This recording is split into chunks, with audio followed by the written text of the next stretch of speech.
আলহামদুলিল্লাহ, আজ আমরা ব্রাহ্মণবাড়িয়া জেলার ইসলামী ভাইদেরকে নিয়ে 3 দিনের সুন্নত পাড়া ইজতেমার উপলক্ষে আমরা মিটিং করেছি। তো আলহামদুলিল্লাহ, আমাদের প্রচার প্রসারণা কিভাবে করবো এই বিষয়ে সিদ্ধান্ত হয়েছে। আমাদের টিকিট বুকিং কিভাবে করব সেই বিষয়ে সিদ্ধান্ত হয়েছে।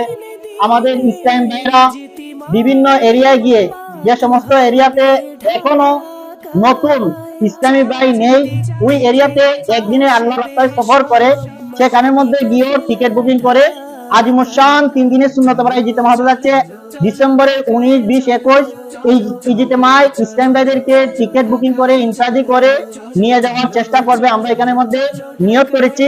তো ইসলামী ভাইরা, সোশ্যাল মিডিয়ার দর্শক বিন্দু আপনারা যারা দেখতেছেন, তো আপনাদের কাছে দাওয়াত পেশ করছি আগামী 19, 20, 21 ডিসেম্বর 2024 রোজ বৃহস্পতি, শুক্র, শনিবার